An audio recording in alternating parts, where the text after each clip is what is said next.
I'm doing like kegel exercise right now, right? I got the hands, so I'm doing like the kegel exercise Fuck it. I'm ending this for right now. I love. for the semen retention thing, so you don't blow your load too quick. It's also great for like guard, for your Guard guard strength control. too. I'm not kidding, Rotation I'm not control. kidding. So I've been fidgeting around the whole time.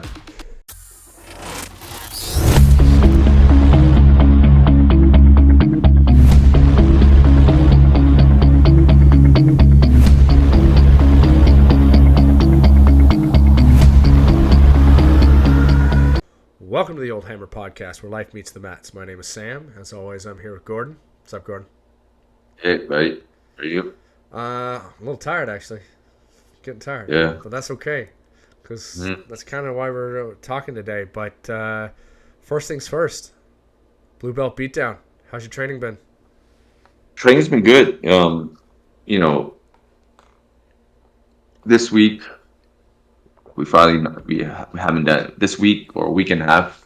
We'll be doing like a lot of like front headlock stuff.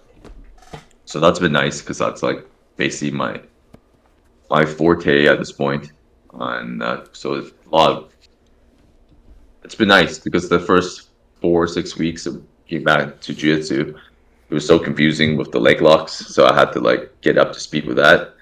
Then I was like having issues with transitions between like failed attempts like for the leg lock and then switching over like just the combinations or the combos from the sequences. And so it was nice for the last week or so just to do something that was like within my wheelhouse and to have it like more refined. So now it's like more streamlined and even Streamlined more like your confident booty now. shorts? What was that? Streamlined like your booty shorts? Exactly. One of 2 or 3 people that still wear the shorts in the class. Sometimes I'm the only one, which is fine because I get sweaty really quick. So it's like once we get rolling, the second, the third, even the first roll, like it's hard to hold me down from there. Like if we can't get past my legs, it's just like a slip and slide. So I use that to my advantage. Yeah. You're Yeah. we'll bring it we'll try to bring it back. Hashtag Jiu-Jitsu booty shorts. I'm not the only one. Or On the hashtag scene. GSP booty. Something Yeah, like that. everybody, no, don't do that. No? That's too much? That's a bad tag. Oh. I mean, like it means something So else. But yeah, figure it out. it's been really good. Um, like my guard passing has become so much better, just based on the fact that like been going against guys who are like 6'1" to like 6'5", and I've had no choice but to like really fight extra long legs. And then that's been really good. And everybody's got like pretty good guards there, and it's just made me like force me to become better at like guard passing. And I enjoy guard passing. Yeah. The first few weeks absolutely were brutal because it was nonstop, and since the pace, I've gotten used to the pace of nogi. But instead of just like, oh, okay, like if digging my heels in and just try to work on this guard pass and slowly transition to someone else, something else like you would in gi, because you can really hold down the pants Yeah. and the gi itself. Now I've been able to transition quickly and make it like more seamless.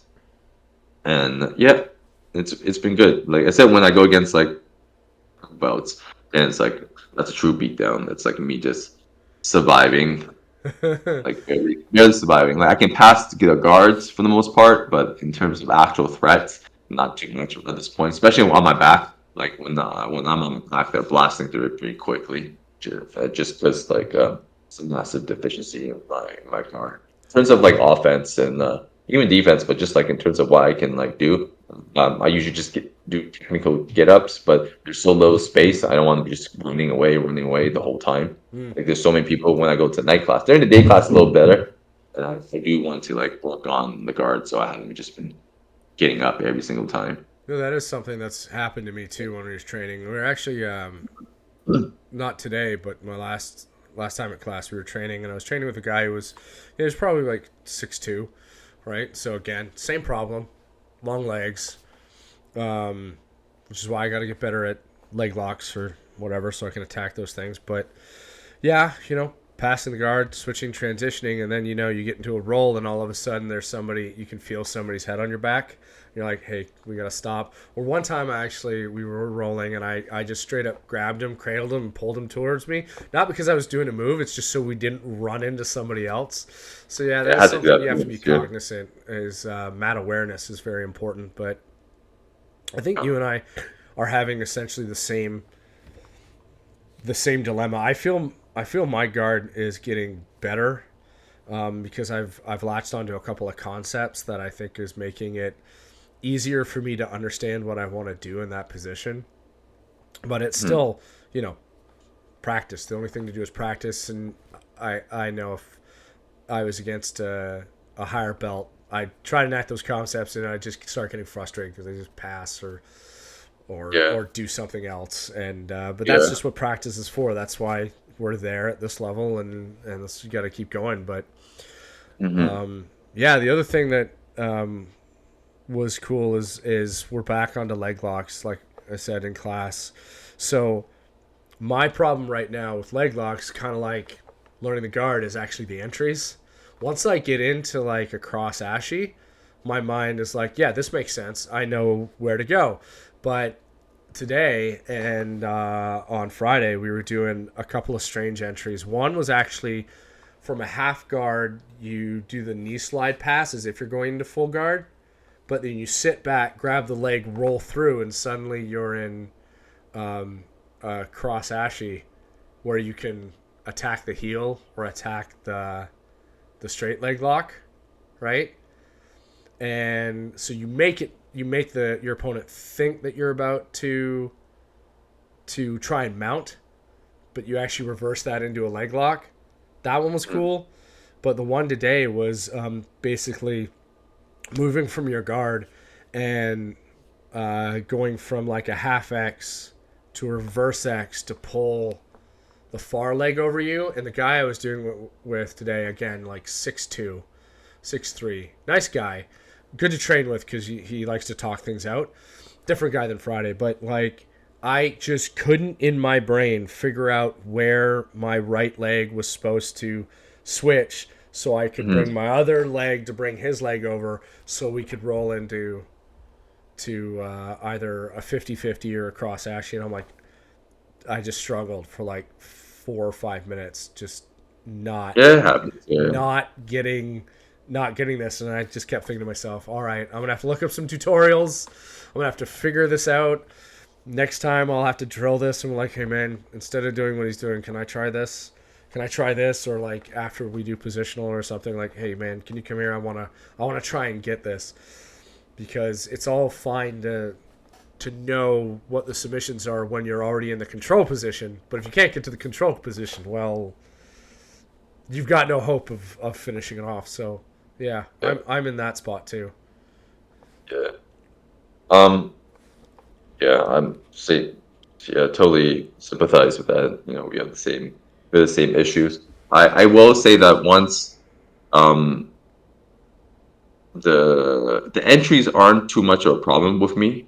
I would say that getting control of the two joints, like the hip, the knee, the ankle, I gets really loose. Just I'll get into the entry, and then I'm like, oh shit, like why is the ankle like 3 inches, 4 inches higher into my armpit? I'm like, why? Just I have the problem like the ankle Where is always like way yeah, past my arm. So by instead getting instead of tight, having the and then toes on your bicep, it's like back it's here like or way something. past. Like it's Yeah. it's really shallow. Like it's like when people it's like super loose and it's like basically like in front of your chest or stomach.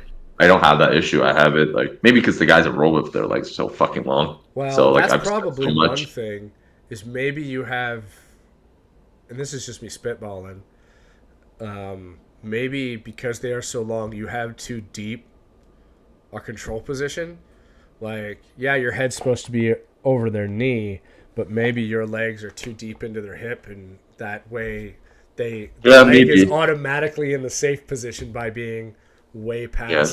past your choke point. But I think it's just like solid nuances. Like since obviously we're so new at this, the feeling out process is something we gotta have to learn. Whereas like Yeah. obviously any upper body attack we realize, okay, like is he's framing this way, we can move our hips, this way, we can switch. We can like take away the frames by moving our, the instead of driving right into the frame, we go across the body, all that stuff. Like it obviously makes more sense to us, and it's a feeling out process. Like it's automatic. We're like, oh, okay, yeah, we got this. Whereas the legs, we're like, oh my god, like we're What? trying to take in so much. It's like, okay, where did I put my leg so my leg doesn't get fucking caught and like this and that. Yeah, yeah. I think I think right now it's just about getting into those positions against like lower belts and trying to apply those submissions. Yeah. I actually And then tried that whereas on Friday, and it didn't go well.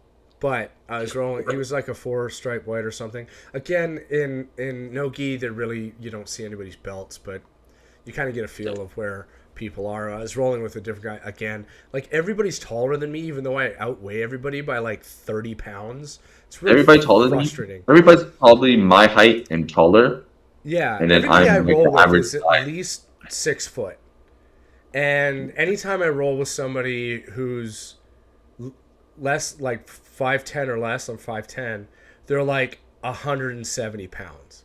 So it's either Yeah, I either outweigh you by 70 pounds or you have it's like a 2 to huge 3 inches discrepancy. of leg or Yeah, reach or something on me, and I'm like, this is bullshit.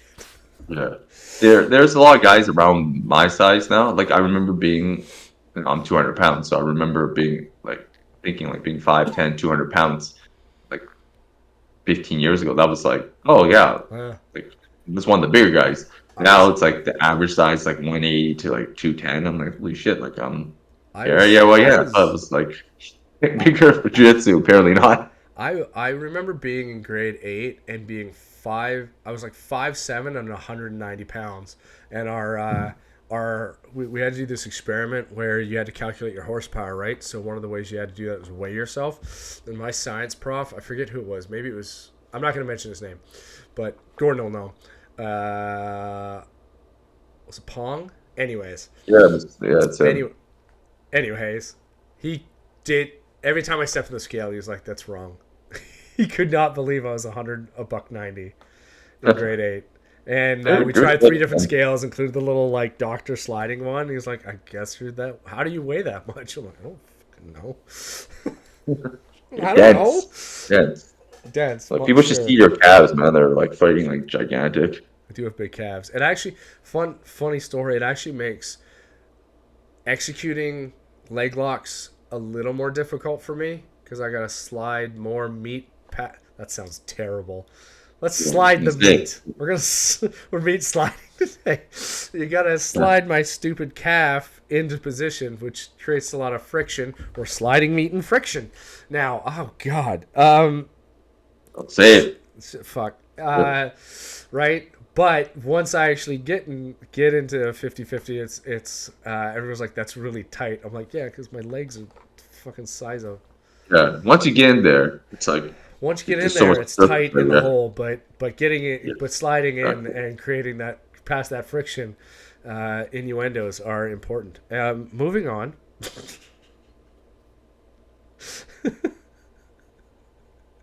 But yeah, well, just jiu-jitsu. It's Yeah. probably the gayest sport the combat sport known to man. Yeah, Like, you want to get sweaty and roll with half it's like naked the men? innuendos are gonna come. Like it's like Greg Jones said, it is make jiu-jitsu gay again, right? Yeah, There's too much. just look into your partner's eyes and Always choke them maintain them, unconscious. or just pass and stare at them. Or, whisper sweet nothings in their ear that apparently everybody who rolls with you likes to do. Not everybody. I'm exaggerating. But you seem to have an affinity for the higher belts talking to you while you're Just one rolling. guy in general. Just one guy? Just because Okay. he's so freaking gigantic, I feel like a child. It's not too often, as in like basically never that I feel like I can get manhandled. Then once in a while you meet genetic freaks, like true genetic freaks, and you're just really happy that they're nice. And when you train with them, it's utterly ridiculous. Like I've never been. We're one guy about super nice, and he's so damn strong. Like he's utterly ridiculous. Like how strong he is, man. and his Yeah. size of his freaking forearm is like bigger than my arm. And You made this comparison to a guy we used to roll with, who we thought was freakishly strong, and Tony, he was, and he Tony he was, was really, and he really always, hell, used no strength, but it's one of those things with the strength. Is like, well, he's using no strength, but he's so strong that feels like he's using he strength. feels like Yeah, he's yeah, using strength. But this guy apparently makes he's that way guy stronger. look look normal. Oh, way stronger. Like taller too, like 6'3", 6'4". He's built He's built. like I don't know how to describe it, like a serial gun, like that type of build.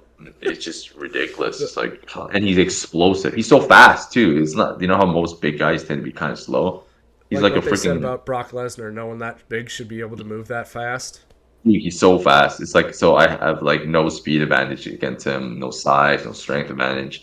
He's so nimble too. It's like I think he's a former rugby player too, so that doesn't help. So like he just got that rugby strength, that genetic Yeah. freak strength, and he's What? technical too. Like a good thing he's nice because that would be just so It bad would if be he bad. wasn't. That's Yeah, one yeah. thing. If I could change anything, I would want bigger hands. I don't have small hands, but I don't have big hands. But I wish I had. Sure, I wish I was taller, but everybody wishes they were taller. But I wish I had bigger hands.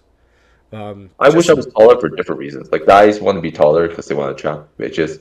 I want to be eh, taller just so I can fucking get you away from me. Like I can just yeah. like I can just keep you away from my, like I can be in guard and I can slap you and you can hit me. That We and then we don't talk a that's lot why I about was here. we That's don't all I talk a wanted lot to about move for. striking, but I wish Fighting. I was taller because I love the front straight kick, and just when you're tall and you have a solid front front kick that acts as like a third jab, and you can just keep people away from you.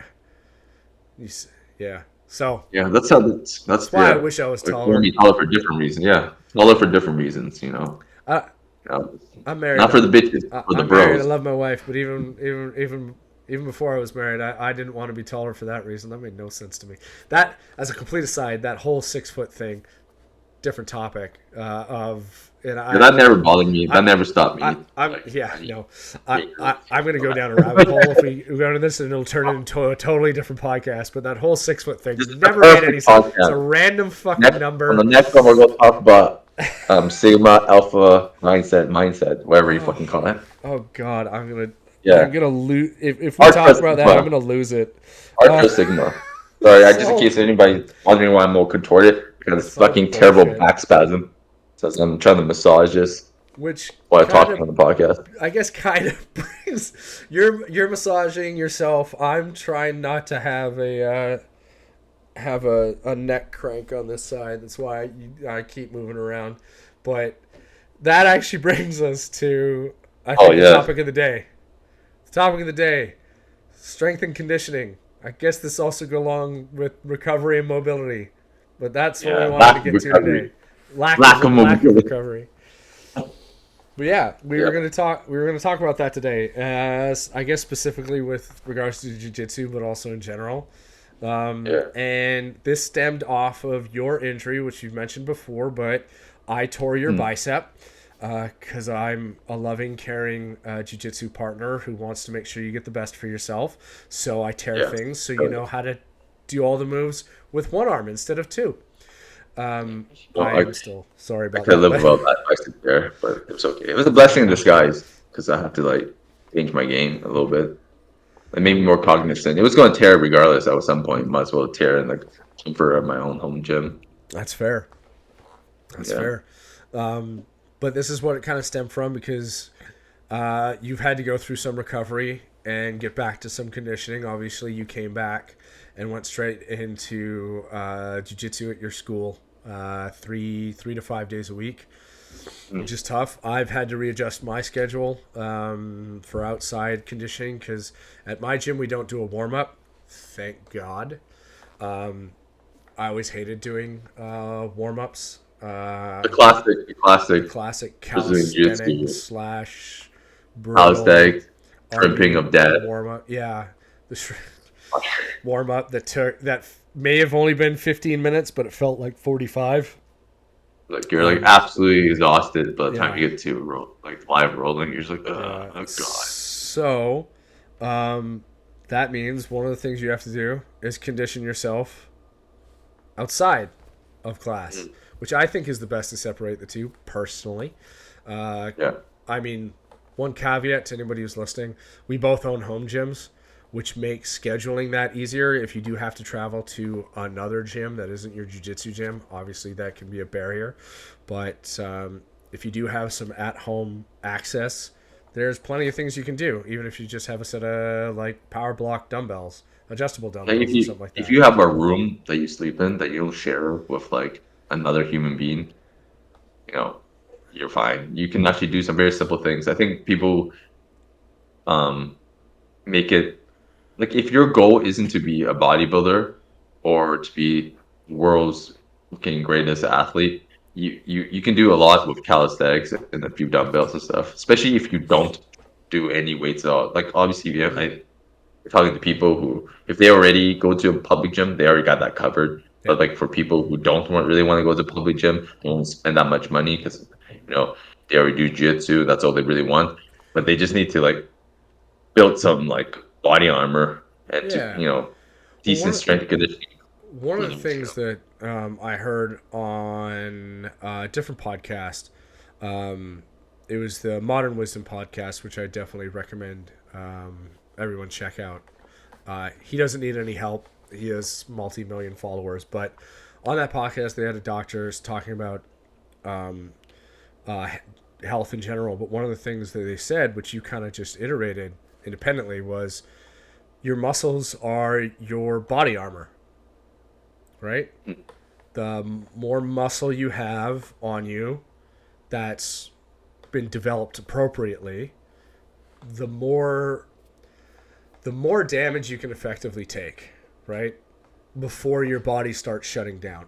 In general, obviously there's harsh injuries like tearing your bicep or when I tore my hamstring. Two things that are very susceptible to tearing. But if you are doing jiu-jitsu or any combat sport, you should think about developing your muscular skeleton, your muscular frame, your muscular health, because it is your body armor. If all you do is train your combat sport, and you're not, you will be developing your muscular skeleton, but not to the same level as you can do outside of that sport. And I think that's important to recognize. yeah, yeah. I think it's also to recognize like strength and conditioning and also like specific for like jiu-jitsu or your combat sport, and then the and for like athletic performance, and also like, but more importantly is you gotta separate athletic performance of strength conditioning with like the holistic approach of like Mm. rehab. Essentially you're trying to prevent yourself being severely injured, because then you can't do your sport, you can't lift weights, you're just doing rehab. Nobody likes that to begin with. So it's better to do like preventative like rehabilitation to allow you to keep on doing your sport. Plus, like once you're faster, stronger, more able to take damage, you just for condition, it makes your sport more enjoyable. And plus, you become a bigger threat, and then you'll see like growth in your jiu-jitsu really quickly. The funny I for thing sure. also is if you do get injured, you will recover faster. So Oh yeah, this is something that's been in a lot of literature has been basically proven to work. Is that uh, however long ago it was basically if you got injured, don't do anything, let it heal on its own, don't move.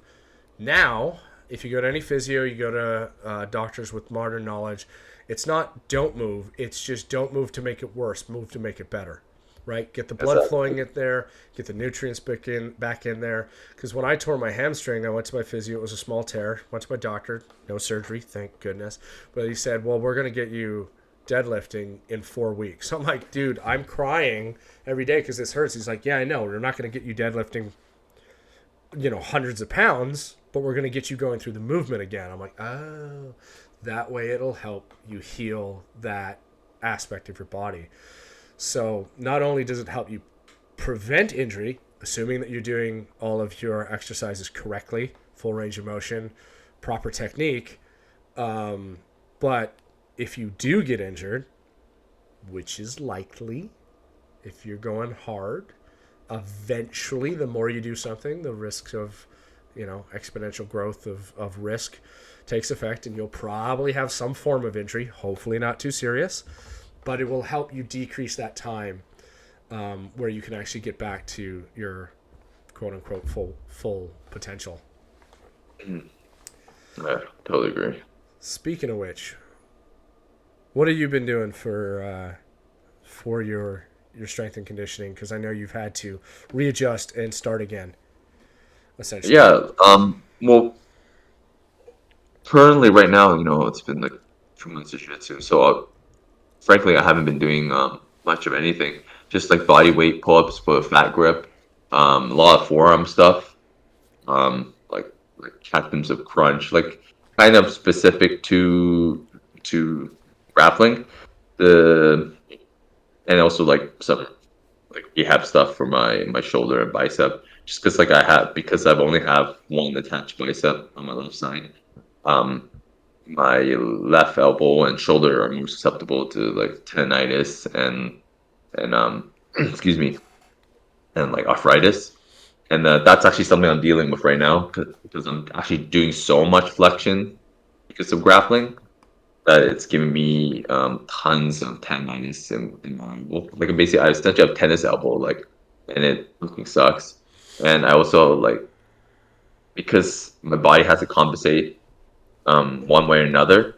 The left bicep gets fatigued so easily, so it's moved into my mid rhomboids to like bypass that stress. So so the left side's been like that's why you see me freaking massaging my rhomboids all the time. Because my body's had to compensate so I don't like re-injure myself. But because of that, it's so wound up and tight. So right now, I'm just basically doing like rehab stuff. But in terms of if I wasn't so injured, my protocol before was 3 days a week, and I would do one full body day, and it'd be very relatively light because I'm running through the whole body, and then at one lower body, like a heavier lower body, but lighter upper body, and then vice versa on the third day, and it would be like a heavier day. It'll be something really simple. Like the thing people need to realize, it doesn't have to be overly complicated if your goal isn't to be strong as possible or as close as possible. You're trying to do it for food, right? So people see all the bells and whistles and stuff in the UFC, like Yeah. like behind the scenes stuff, like whatever they call those shows and all those montages you see on like Showtime. That's all nice, but those are professional athletes. Then that's all they do. Okay, they also sleep like 8 hours a day and or more, and they have Perfect masseuse. They nutrition got for like them, yeah, they diet have for perfect them. strength and conditioning. This is all they're a well-oiled Yeah. machine. And then But they for have like the recovery average time. person, Yeah. 2, 3 times a week, even 2 times a week, is more than fine for your strength conditioning in terms of like how you want the frequency, like the layout of it. So yeah, in the sense of what you want to do in training, if you pick something as simple as one lower body movement, like a hinge, so it could be a deadlift.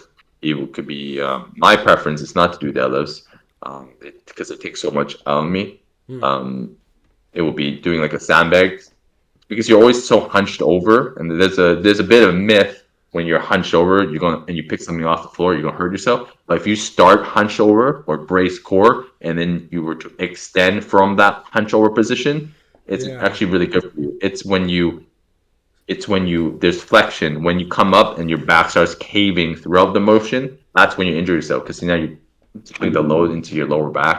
Yeah. Whereas if So you go the opposite direction, start hunch and then extend up, which is what happens when you do a stone or sandbag, sandbag. might be. Or let's Then you're going. introduce just people who don't have access to stones. Maybe at some point I'll do a quick reel on how to properly lift a sandbag, strongman Yeah, style. But or you, one of us, one of us will think about it. But I want to introduce people to a Jefferson curl. You can do it either as a sort of an RDL slash Jefferson curl, which is actually I do to rehab my hamstrings, or you can do it with a barbell, kind of like a deadlift. But the entire concept is that you start rounded, right? And the thing is, you've started rounded, and obviously anything you're doing with weight, you have to progressively overload and work your way up. But you start rounded with the barbell, and you round to a straightened position, right? So just like what you're saying, you're starting in flexion and rounding up, as opposed to having, say, a traditional deadlift in either stance, sumo or conventional, where you've started hinged, not rounded, and as you pull up, you cave, which is where danger happens. Yeah. So look up a Jefferson curl if you're curious on that. But that's great for jiu-jitsu for sure. Yeah. And this is good. This is good for people who don't want to invest too much into like a gym membership or whatnot, or have like a slew of gym equipment like me and Sam do. Um, I have way too much. even with all the I'll do a gym yeah, tour one time, and y'all will think I'm nuts. but yeah, I was touching upon pick a lower body movement Yep. and do something like as simple as like a 3x10, 4x10. Increase the weight slightly. You know, the weight isn't so important, especially if you don't like lift that much, anyways. It really isn't. And Intensity and yeah, intention are more yeah, important than whatever that number is on whatever weight you're using, for sure. yeah. And then lower body movement like a hip hinge or a leg pressing a leg lower body pressing exercise like a squat Squat. or a lunge. I prefer everything with a sandbag just because of how easy it is to set up. Pick a sandbag and I either squat with it while carrying in front of me or on my shoulder, Yep. or I do a hinge where I pick it up to my chest or to my shoulder. And that's all I really do for my lower body.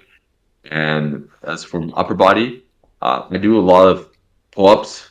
And I think like if you have issues with doing pull-ups, you can always work it out with bands and whatnot. Mm. But I think anything that involves you doing a ton of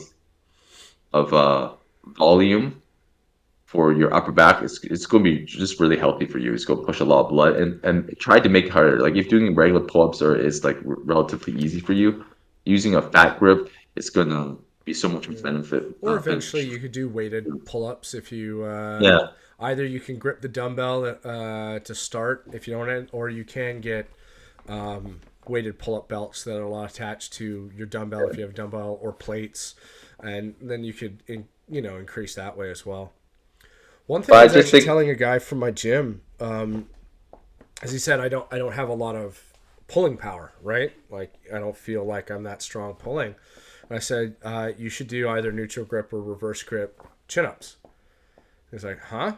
I'm like, yeah, because that involves all your lat, and you're a bigger guy. So what I recommended to him, and I'd recommend this to some people too, especially the bigger guys.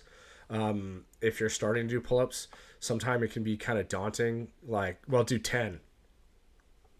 10 can be a lot for a bigger guy who's trying to pull his entire body up and he's not used to it, right? But what you can do is you can start with your neutral grip or reverse grip and do sets of 2 or 3, but do each rep at maximum effort. So you just pull, like, obviously get your technique, your shoulders and your lats and everything, because you don't want to bust up your front delts or screw up your neck or whatever.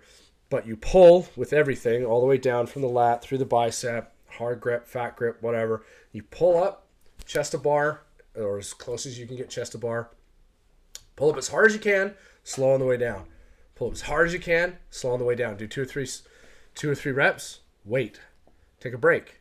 Take 5, 10, 15 seconds. Probably no more than a minute. Do 2 or 3 more. Just do until you go to 30. Right? It probably take you maybe 10 minutes, but you'll find after a while, for the bigger guys out there, you will find that the chin-ups start to become easier. each time, and you'll be developing that quick pull power, and then the slow eccentric on the way down will help build the muscle. Yeah, I agree.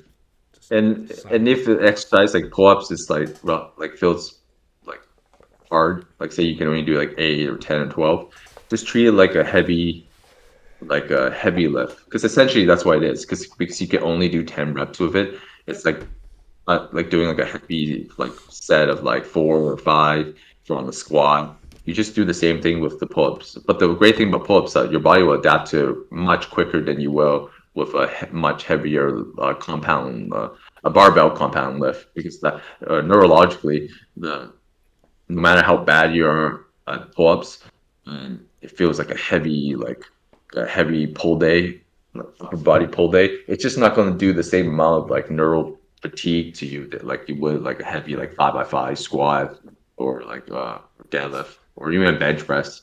So like you're gonna you pull-ups and or pull-ups or push-ups and dips, they're great because you can do them essentially every day Mm-hmm. within reason like as long as you slowly build up Yeah, to it for the don't start trying to conditioning. do the rock thing where he's doing 30 dips with chains, and then he drops one chain and does more, and then drops another chain and does more. Yeah. Yeah. Well, obviously, Start like he's start slow. Start small. quite conditioned. Yeah. Yeah. Yeah. Like, I think like anybody's like listening, they're going to start slow. Well, they don't really have a choice. Like you can't really be doing all that. Like 10 is your maximum number Well, on yeah, the the dips. worst thing you want to do is think you're going to go in and go all out and give yourself horrible DOMs on multiple body parts, and then want to go roll the next day and just not be able and be stiff and be sore and be systemically fatigued. So start slow. Well, yeah, I'll say this, regardless of like your experience level, like no, take a step back. If you are inexperienced and you start with like strength conditioning, you're going to be sore regardless.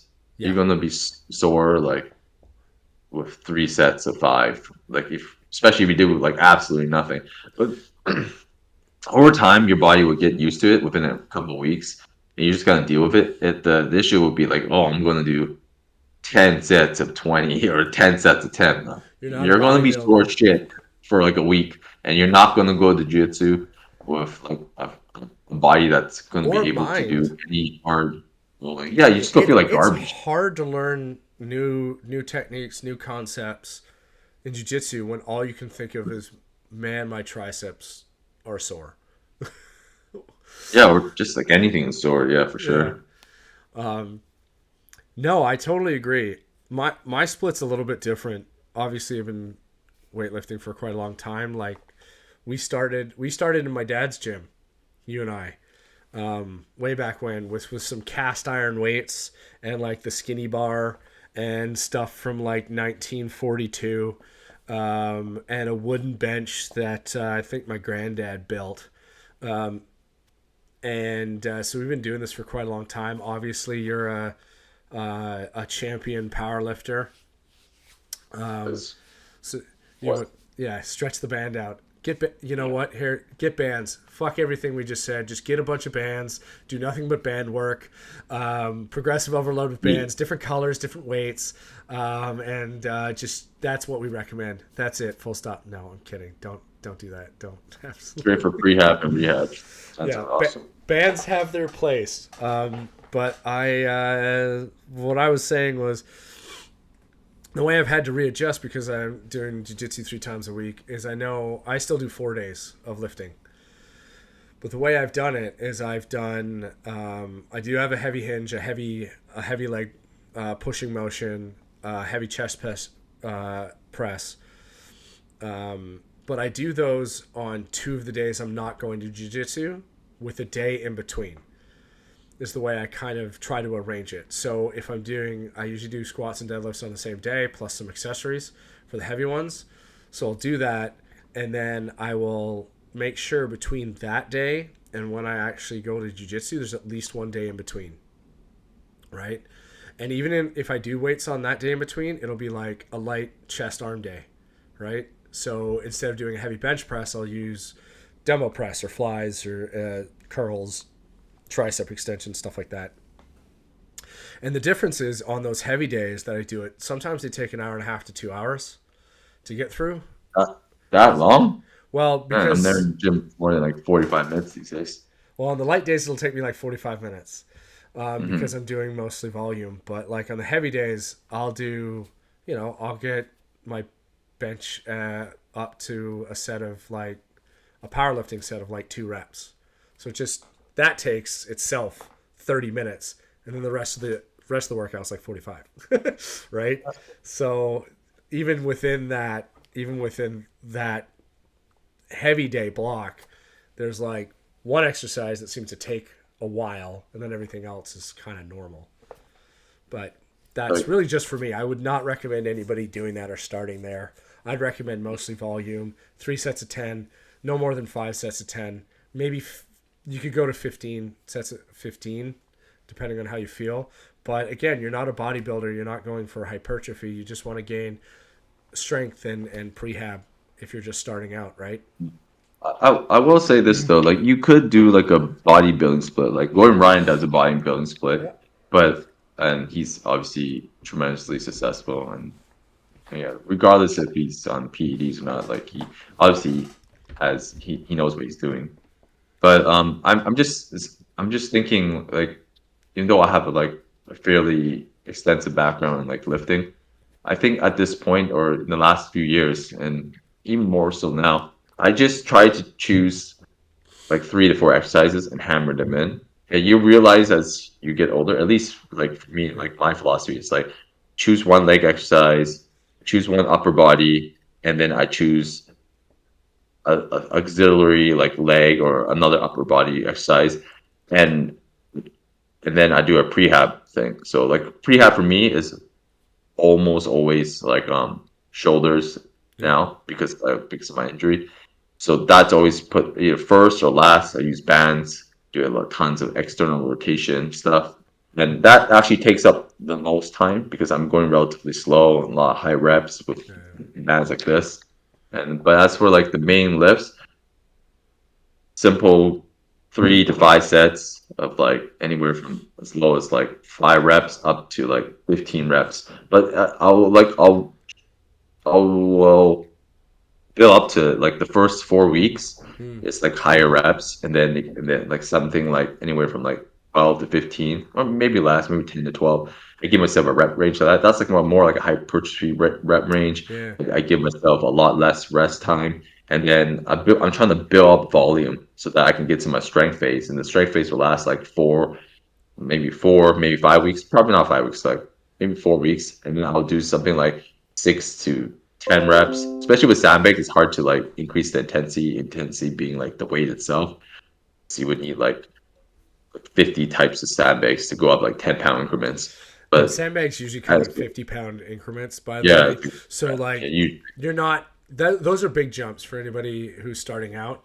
Like yeah the I used to joke the heaviest weight in the gym was the 1 pound weight, because if you're doing a heavy set, right, and you add 1 pound, maybe you can no longer do that heavy set, yeah. right? So you'll have to discover what your own what feels right at at different weight levels. But just to spiral off on what you were saying there is a for people who are starting out. I'm sure if you're listening to our podcast, you've probably entertained this a little bit, but there is sort of generic rep ranges that a lot of people who are much smarter than I have agreed that either fit into hypertrophy, i.e. muscle growth, or strength. And typically it's between rep ranges of 3 and 8 is more of your strength building range, generally, not exclusively. A lot of different body parts, different things, but between 3 and 8 is usually more about strength building, as long as you have proper form and technique. And between 10 and 15 is more hypertrophy, generally, i.e. try to get your muscle to actually physically be bigger. So I think since we've been using those terms, I think it's important we just clarify what that means. So if you're thinking about, do I want bigger forearms or biceps or legs? you're probably going to be looking at 10 sets of 10 to 15, as long as you maintain your form and technique over each rep, and you have, you feel that burn. For hypertrophy, you want to feel that. You want to feel the pump, as Arnold would say, right? If you're doing strength, you might not actually feel the pump necessarily because there's a lot of tendons involved as well, which brings me to actually a caution. If you are doing strength training, make sure your form and technique are perfect, because your muscles will grow stronger faster than your tendons will. And if you ever seen Halfthor when he did his big bench press, his chest essentially grew stronger faster than the tendons that connected his pec. And when he did that heavy bench, the tendons are what gave out, and his pec popped off his shoulder there. And well, now he's going back to strongman, so good for him. Okay. That'll be fun. Halfthor's good bad strongman? Yeah, he's going back. He announced it Oh. I don't know, a couple weeks ago. He did an interview with Brian Shaw, and everybody knows how much we love Brian Shaw, who's doing MMA now. But yeah, he's going back. He's going back to strongman. He wanted to set some powerlifting records, but he blew out his pec. And so now he's going back to strongman. So there you go. Okay. Yeah, that's too bad because he will put up some really big numbers in powerlifting. Not like he wasn't already, just like I guess all-time numbers. He was chasing some all-time numbers there. Yeah, I think he did a long time off. Like he took like basically like 2.5, 3 years off to do boxing, and then and he maybe came back too fast. Yeah. I think he probably just pushed the numbers up too fast. My personal opinion. And yeah, his tendon just wasn't ready. I think if he hadn't gotten injured, he probably would still be going after the powerlifting records. But I think so too. Yeah, because he wanted to do some all-time records like 1,000+ pound squat, 1,000+. It was like a 2,500 like total, something ridiculous. But anyways. Yeah, I think I can't remember. It was like 505 pounds. They said it in kilos. I'm not good at that conversion off the top of my head, but that's what blew out his pec. That's a lot. That's a lot of weight. Oh yeah, for sure. He's super strong. Yeah. Okay. But like just for like the general rule for like beginners or even not beginners, we keep talking about beginners. Like there's some people out there who are like us that, well, primarily like more like you these days that have like the traditional like gym like bro split or like whatever it is. Like they go to gym 4 or 5 days a week, and then I mean like in that sense like they lift weights like 4 or 5 days a week. They're there push pull like old time. Push pull, whatever it is. Whatever it is. Yeah. You're gonna have to dial back the total volume if jiu-jitsu is your priority. Like if you're doing jiu-jitsu once a week, yeah, you don't need to do shit. You don't need to change anything. But if you want to do jiu-jitsu 3, 4, 5, 6 days a week, one, kudos to you if you like want to do that. Time and it's a time and basically it's time, but also like the recovery. Like if you're young, I don't think that's that much of an issue, but it's good to set some good habits like early on. You're gonna have to dial back your strength conditioning or bodybuilding, whatever it is, your time in the gym. You just won't have enough time. Very likely you won't have enough time. And two, you eventually you're gonna not be able to do either because you're gonna be so banged up. So it's better to prioritize know what you want. So if you are going multiple times a week, like 4, 5, 6 times a week to jiu-jitsu, then I would say twice a week is more than enough. Like minimum twice, maximum twice. Basically, the magic number is looking for is 2 times a week. I think 2 to 4 times, depending on what you want to do. And when I say 2 to 4 times, not like what I described, what I'm doing, because that works for me and my systemic fatigue and my schedule. I wouldn't recommend doing what I do to anybody except me because I've spent 20 some odd years figuring this out. Also, I know exactly what's going to happen under a heavy squat, for example, and I know if something's going to go wrong and if I should stop and move on to something else. Like, you will figure that out. And if you're an advanced lifter, you'll know that, and you'll know where to dial back. I've obviously dialed back on my light days just for that exact reason, so I can do jiu-jitsu more often. But for anybody, I think you're right. I think 2 to 4 times a week. But when I say that, like, 2 of those times could be 30 minutes of conditioning. Maybe it's mobility work. Maybe it's some weights. Maybe it's just doing pull-ups, right? Like, it doesn't have to be what I was describing with like the set of six exercises that I'm going to do 3 sets of 10 and superset that with 3 sets of 10 of something else or some other stuff like that, right? So I just Yes. wanted to clarify what I was saying. Yeah. I think also too, like if you don't have time, supersets are a great way to like get the most bang for your buck.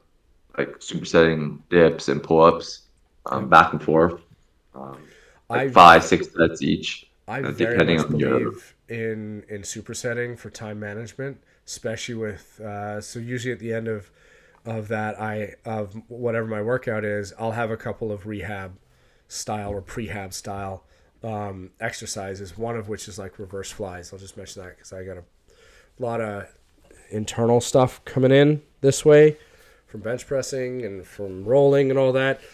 So I'll superset like my internal on the back day, my reverse flies with say my another rehab thing I'm doing, which is lightweight deficit RDLs that I kind of described earlier, right? So you just go back and forth and you do 3 sets of 10, and it should only take you like 8 minutes, right? Basically a giant set. Yeah, yeah. So no, I completely agree with the superset for Yeah. time management. That's what I do with like on my total body days. I just kind of superset everything. I'm just trying to create a lot of blood flow. Mm. And then on my quote unquote heavier days, I will concentrate on just one lift at a time. But the main lift will be like the hardest lift, like say sandbags. I'll do like 6 sets of 10 or something like that. And then I'll go to upper body movement. I'll do like back grip pull-ups. I'm a big believer in like harder, like anything that challenges your grips, like sandbags, fat grips and stuff, and captain's a crunch stuff. Um, so I've got relatively good grip, and I think that's really important in jiu-jitsu. A lot of people come in jiu-jitsu thinking they got strong like grips, and they realize that they don't. Your Yeah. forearms like blow up really quickly in terms of fatigue and whatnot.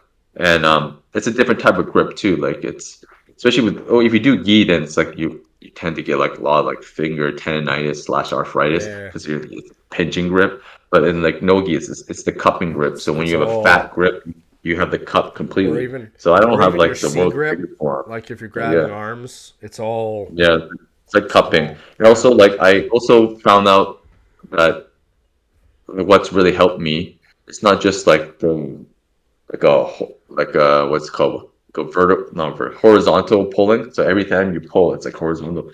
I've been doing a lot of like or vertical pull-ups with like the rope. So Oh yeah. I'll throw it over the bar. So there's a lot of times in jiu-jitsu. This guy, a um, great grappler named Daniel Strauss, and I stumbled upon them like a little while back. I think his nickname's like Raspberry Ape. He's a ridiculously good That's a grappler, great and name. yeah, and he's insanely good when it comes to front headlocks. Primarily the guillotine. He's like known for his guillotine. He latches on, it's like over. But anyway, he does a lot of like arm wrestling stuff and like grip training. And then he said he was talking about the vertical pulls, pull-ups, vertical pulling essentially. So as simple as tossing a towel over Yeah. like the chin-up bar or using rope. Because a lot of times in jiu-jitsu, you're pulling like this. You're really rare. You're just gonna be going up like that. You can get a collar tie, but even then, Sure. they're gonna turn their head. It's gonna become of that. So it's not pulling. It's that vertical Yep. pull motion that you can train. You can get like a loading pin and like hold it, like load a bunch of weight on it and hold it like that for time, just to improve that grip. So I found that like a lot of the grip training I was doing prior to going to jiu-jitsu really helped me. And Mm. then once I got the first couple sessions, once I got used to like having like my forearms filled with blood just from the time under tension in from the rolls, like I've been able to transfer my grip really quickly and like to jiu-jitsu. And I think that if you after a while when you get some experience with lifting, or if you're already experienced, to kind of like funnel your strength conditioning geared towards jiu-jitsu. So if and also Yeah. your style of jiu-jitsu. Since I'm like mainly like fancy myself as a front headlock kind of guy, and I like to like arm triangles, a lot of squeezing power. So primarily, I don't even work out my chest very often. If right now I haven't worked on my chest for months, Mm. I Well, still look like I'm for a chest. Thank goodness. Yeah.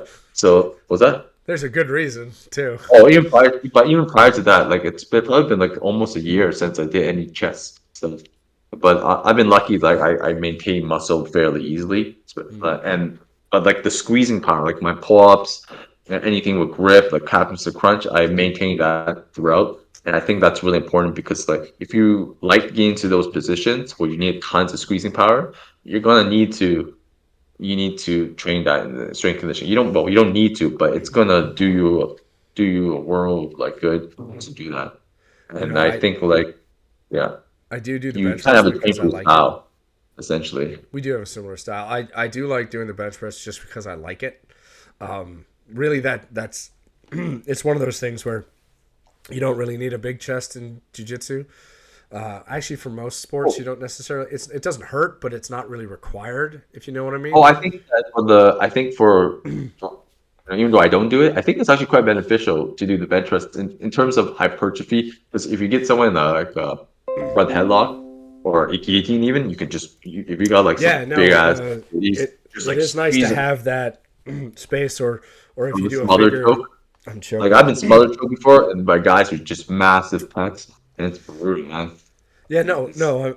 I'm not saying it's not beneficial. I'm just saying it's not necessarily a requirement. yeah, it's not a requirement. Jiu-jitsu, But there's no real requirement. there's no real requirement now. I like doing the bench press and I like doing flies and stuff like that. It makes me feel good, so I do it. But one Yeah, thing that is sort of to go off what you were saying, not just the pull-ups, the grips, with things like rows or lat pull downs, even cable rows, barbell rows, sandbag rows. Yes, you can row with a sandbag. Fun fact. In fact, one of the things you're doing if you do a sandbag lift is essentially a row to your knees. Anyways, I think those are all important to your strength and conditioning because you are doing a lot of pulling, right? yeah, Whether it's pulling legs in, pulling, gripping, just holding on, squeezing, and it's not your biceps. Your biceps going to help, but he's got a torn bicep. You can still squeeze really hard. Why? oh, Strong my punch. back. What do you want? It's You your want a back. strong back. So, like, even if you don't do deadlifts, you can still do heavy rows, either dumbbell rows or barbell rows or sandbag rows or pick a row. Pick a row where you're hinged, you're bent over, and just pick it up. Well, do it with proper technique. Look at Renaissance Periodization or Johnny Shreve or a bunch of other YouTubers, good ones. They'll show you proper technique. They have plenty of videos out there on that. But yeah, rows. Rows are great. Yeah, I think also because you're so hunched over, you're so concaved in jiu-jitsu, or and like you're like this all the time. You're in guard, you're shrimped up. Even when you're fighting on top, you're kind of shrimped up. So you get concave really easy. So you go tend to get a lot of shoulder problems, Yeah, yeah. knee problems. So to do when you do rolls, you essentially open up your chest. And Rows. Yep. it's just healthier in general for your back And a lot of to people don't work on back. their rear delts. A lot of people work the front delt, side delt, laterals, and that's why one of the reasons I do advise either a seal row or something like a reverse fly, or a dumbbell row where it's chest supported. If you have a bench, if you have a table, if you can sit on the couch, I don't know, um, just do one arm just to help work that back piece right there Yeah, because that'll help. I'll help a little bit with that internal rotation by yeah. bringing it back. It'll save you some shoulder pain. for sure. I I think I about had like that problem in here, so it was always so tight, and and one of the reasons was because my rear delt was not as strong as my front delt or my pec. So learn from me yeah. and him. Yeah, Yeah, I think like in in the in the what's the word I'm looking for? In the combat sport, your physical um attributes or lack of proper muscular development and your your weak posture and whatnot. spots. Yeah. What was that? Weak spots. Yeah, your weak spots come to light relatively quick because it's pretty combat sports forgiving, especially even if you're a recreational like a hobbyist, but you're like a fairly like um let's say competitive. Like you don't really if you even if you don't really compete, but you're training like 5 days a week, 4 days a week. That's quite a bit, and your physical like weak spots is for lack of better word will come to light relatively quick. You will find out like shit, man, my posture is terrible and my Yep. back hurts all the time. You will, and then you can't do well. You could do jiu-jitsu, but then it's going to It's exacerbate just the gonna make problem. it It's better worse. to get a handle on it like quickly, like from the beginning, and go like, when you start jiu-jitsu, have a strength and conditioning program right from the beginning, going hand in hand, and you can always augment it. Like if you realize, oh, it's too much frequency. Oh, I'm not doing the right Yep. exercises. You change it, but it's good to go in with a game plan. A lot of people start like jiu-jitsu and you think like, okay, I'm gonna get super good at this technique, and oh, I'm gonna understand this series of moves and so on and so on. This concept, they have this whole game plan, especially nowadays because there's so much information available, and you Yeah. should go in with that mindset, right? But they on the other hand, they have zero plan to ever hit the gym, or they're just gonna half-ass it to the point where when they Yeah. finally get hurt, it's like a whole new thing they have to learn. It kind of sucks when you're kind of injured, or not kind of sucks. It really sucks when you're injured already. But when then you have no clue how to rehab yourself, and you can go to A to a physio physical or therapist. But the thing is, like it's good to know these things yourself so that you can kind of unless you plan on going to the physio every single day, which I'm pretty sure you don't have time for. Yeah, money. it costs money too. And even if it's free, you just don't have the time and you Really? want depending on your injury, a lot of times it's just better to know these exercises and these protocols for injury prevention or rehab Sure. to do at home. You could do most of these things at home because they're not doing anything like incredibly groundbreaking. It'd be different. You can't come back from surgery. That's a Oh little yeah, bit that's different. different. You kind of need to have a professional kind of guide you. But if you got like some like I said like terrible like me for example like I have like this I didn't need surgery for my bicep. I know the exercises I need to rehab myself at home. Like it's been a time saver. Imagine if I had to go out, shell out money, go to the physio, and figure all that out on my own. One, I'll be out a bunch of money. Two, it's such it's such a time waste, a waste of time to do that. It's better. And these protocols, all this information, it's all online. It's not like a hidden secret, right? Yeah. So And here's just a brief example of that because I've gone to physio for the past. I have a really good physio. Luckily, I have insurance. Yay! So it's covered up to a certain dollar amount. Beside the point. yeah, One of the things is the physios and doctors will only deal with the particular area. And some good physios or doctors will tell you sort of how to rehab it, but they won't necessarily tell you how to fix it in the long term. So we haven't really talked about stretching. Stretching is fine, but stretching without strengthening is I'll I'll die on this hill. Stretching without strengthening is garbage. it's basically useless. It's fucking useless if you don't strengthen along with stretching. Mobility is the combination of strengthening and stretching, so you have mobility in the area. I'm getting on my high horse, as well as strength in a stretch position or a closed position. So one thing is that they will be very good at helping you release. So you release the tension, you release the pain. But for example, I've had for years I've had sort of a tight lower back. I knew it came from heavy squats. I knew it came from heavy deadlifts. My squat form and my deadlift form were, but what I didn't realize is I had a shortened. I was quad dominant with a shortened hamstring. So my hamstring relatively to my quad is short. It's balled up basically, right? So I don't have an equal distribution of muscle. So one thing is I never, because I was I'm quad dominant, I never really strengthened my hamstring. Because I didn't strengthen my hamstring, my back got tight. Because my hamstring is not effectively, kind of like I mentioned my rear delt, it's not effectively counterbalancing my quad. Make sense, everybody? Your body lives in some form of balance, and if you have an off balance, that's where pain comes from.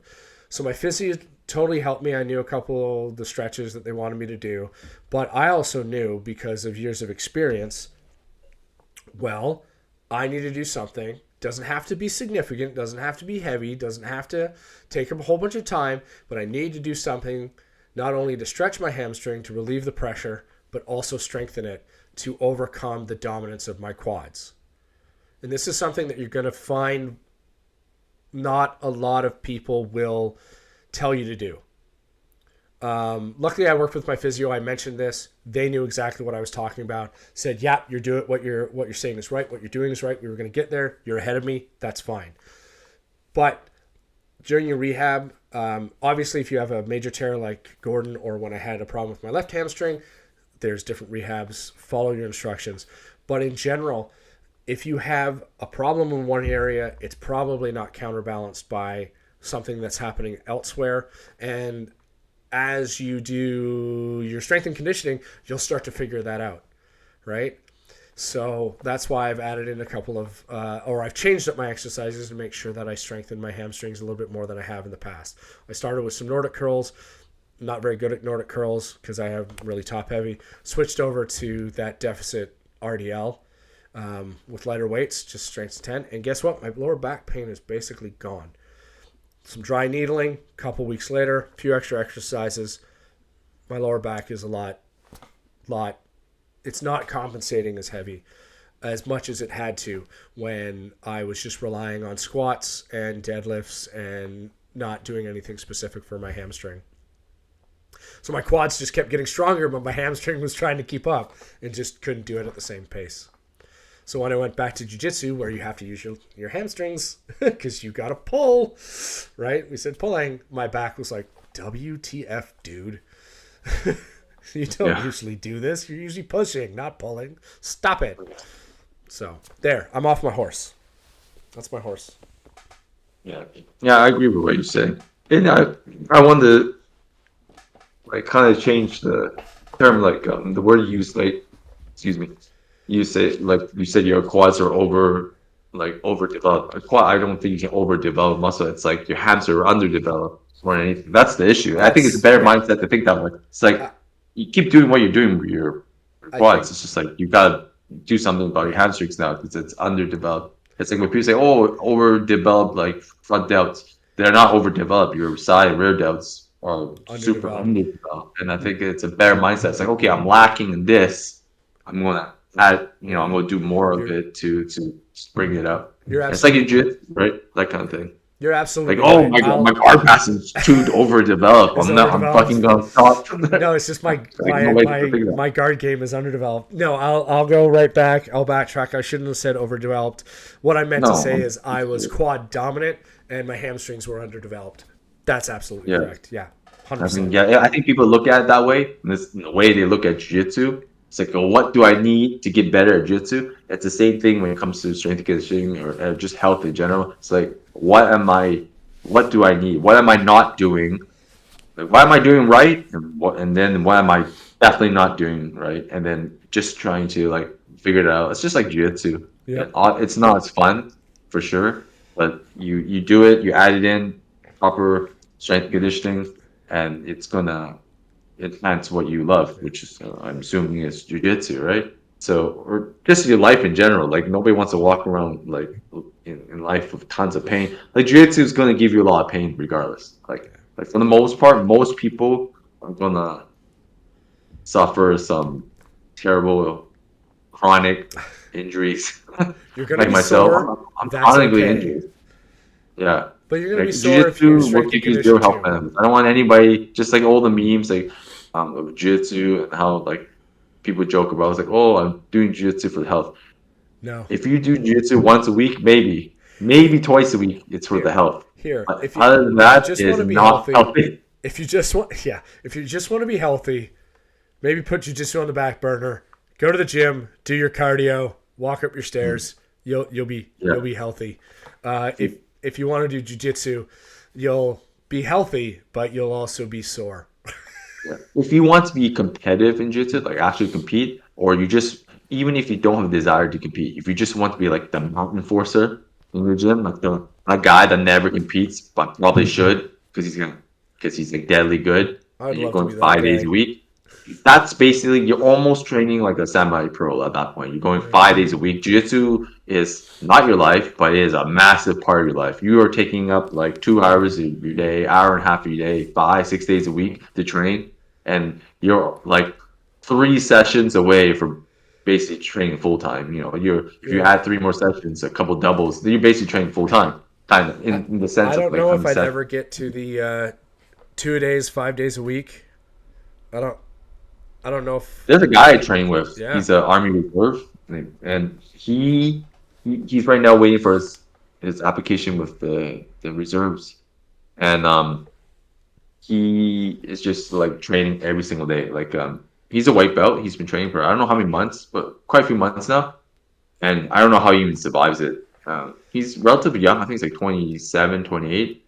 But anyways, Man. he trains Monday to Friday, doubles on Monday, Tuesday, and Friday, and singles on Thursday. And yeah, on Thursday, Tuesday, Thursday. Like so, he's training like a lot. The And then the he, if he I works out. knew what I know now, but I was 24 and I could train 4 days a week and Oh, I see. Yeah. lift. I yeah. If I can rewind the clock, every Rewind the time, clock. hindsight's 2020. It's not good to look back because it just makes you angry. At least in my Yeah. case, if I can go back instead of training twice a week, I would go back and train 5 days a week easily, like Monday to Friday. Yep. Tell my If I was girlfriend, training like I was training now, too though, bad, so I'm gonna put a sad. caveat on that. If like the way I'm training now is less, it's still tough, but it's less. We've talked about it in a previous podcast. It's less just brutal and harmful to the body, to be honest, than the way we trained back when we were in our early 20s. Yeah, it Like, doesn't feel that way because we're so banged up. At least in my case, because but we're older, our ability to no, recover is it's just a lot harder. what I mean is that not every roll is a battle to the death anymore, Oh yeah, those death rows are and super. it's kind of freeing. But Oh again, yeah. to just to circle back to what we were talking about, strength and conditioning, that's the same thing mentality that you need to take into your strength and conditioning. It is not, it's not the Oh, life and death of everything you're doing. Take it all with a grain of salt. Have your routines, map it out, have your goal, just like you would in jiu-jitsu, and yeah. have something that you can stick with that is going to help you progress, but not systemically tax your body so that you Yeah, can't do for sure. what Like you want to do in the gym, your on the strength and mats. conditioning, your workouts in the gym don't have to look like a Rocky montage. They Like I think shouldn't. that's like Rocky a shouldn't look like pitfall. a Rocky montage. That would kill you. Yeah, but I think the pitfalls is that everybody feels like that's how you're supposed to train, Yeah. and or you see like the UFC fight pass, whatever the behind the scenes stuff. Those guys Oh, are peak performer athletes. You are not. well, if If you, you're listening to us, you are not a I, peak athlete. Like the thing is, like that's that's only for a short period of time. Like those athletes are not going balls deep yeah, 305 we days a year. It's not physically possible. we haven't talked about mesocycles or anything like that. Yeah. And I think uh, we might talk about that at another time. But Yeah. you do have cycles where you have to go up, come down. Everything sort of runs on peaks and valleys. But I remember watching The Ultimate Fighter years ago, and Matt Serra was on it. It was He won the Ultimate Fighter, then he fought GSP, I think, is how it went. Anyways, Yeah. Matt Serra was on it, and I remember Rich Franklin came in as a guest appearance on the show, Yeah. and it was supposed to be cardio day, and all of these supposed top tier fighters are basically resting. And the thing is, if you in that moment, if you're younger, you might be like, well, why aren't they doing their hard cardio? It's cardio day. And Rich Franklin basically asked us, like, it's cardio day. Why aren't you doing your cardio? And Matt Serra said, dude, we've been here for 5 weeks training every single day, 2-a-days. We need a break. And that's another thing that you remember. I talked earlier in the episode about making sure I have a day between that heavy lifts and rolling. And it's not just because I'm older. It's also because rest in your strength and conditioning is just as important as actually getting it done.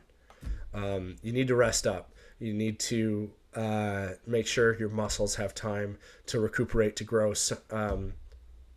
If you want to learn more about that, I'll recommend Dr. Mike Israetel for the scientific studies on that stuff, because that's a great podcast, resource. Great channel. Sure. So yeah, pop over there, and he'll tell you more about it than I think anybody ever should or could. Mm-hmm. And he'll do it in a funny way. He's actually a funny guy, in my opinion. Yeah. So sure. And next time we'll talk about running marathons before each class, so you have perfect cardio.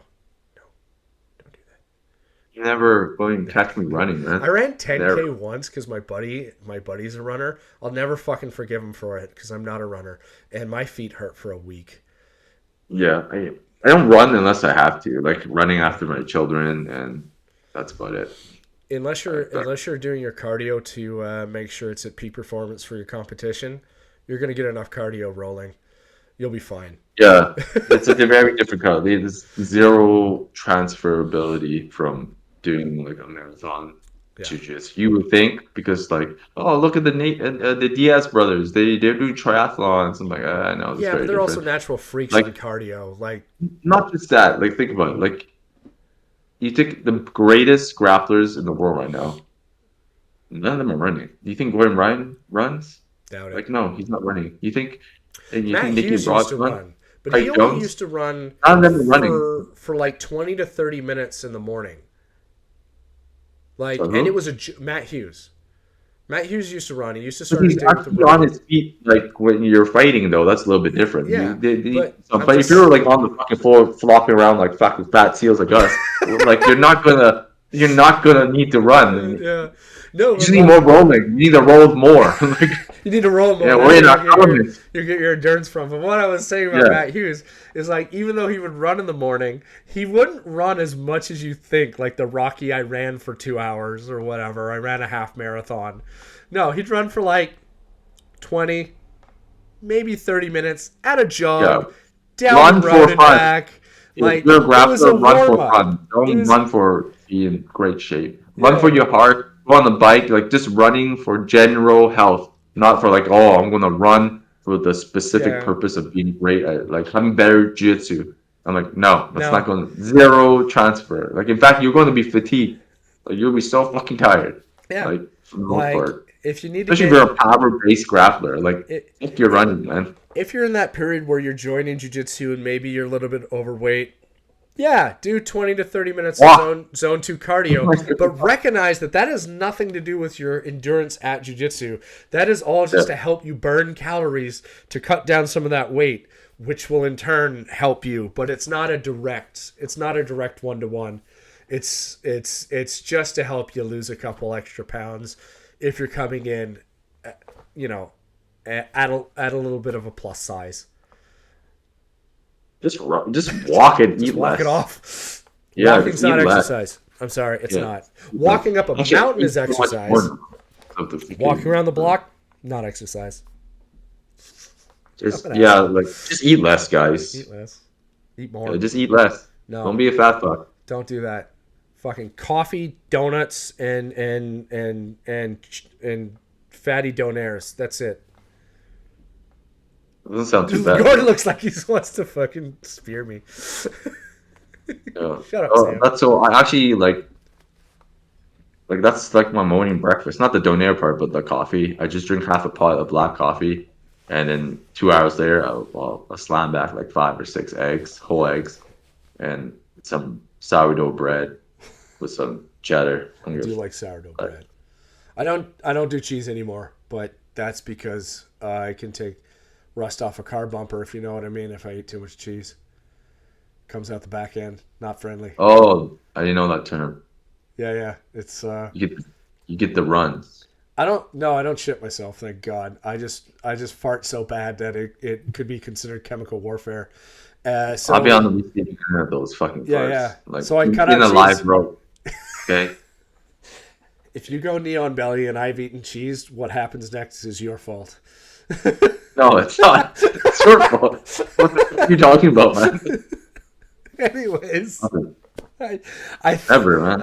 I I haven't farted on anybody in Jiu-Jitsu yet, I've so only thank God. farted on you, thank God. I haven't farted Yeah, in like class. what the fuck? I think it's After the early morning rolls. See, that's the problem. Like the early morning rolls, like when you haven't like evacuated your bowels and stuff. no, it's the later. If the later I go, the worse it'll get. You just Really? got unlucky. Okay. You don't go to night classes very often, right? No, I gotta go to night class tomorrow. Yeah, but no, I'm usually a nooner type of guy. I do like the noon rolls that I go to. The classes are smaller, but like I like the vibes at nighttime a little bit better. I want to. The vibe is Like different. like The vibe yeah, the feels vibe is different. a little more And intense then at there's night. four So different body types too to yeah, work. Like so I'll kind of work with the same guys over and over again at noon, which is totally fine. But everybody kind of wants to be on top. And during the noon class, not everybody, but I guess the guys I usually roll with. So it's like uh, I want to be on top, so I want my fair share. So on the evening class, I get to have that.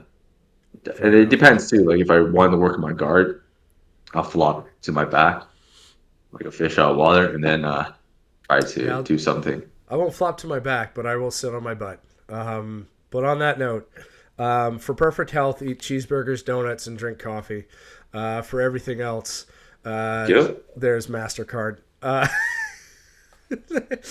think we're gonna wrap it up for this one. Yeah. Um, thanks everybody for listening. Gordon, any final thoughts? Oh man, follow that exact diet that Sam just laid out, and Yep. you'll have freak health. Perfect health. No heart problems Perfect. No heart whatsoever. problems whatsoever. All right. Right.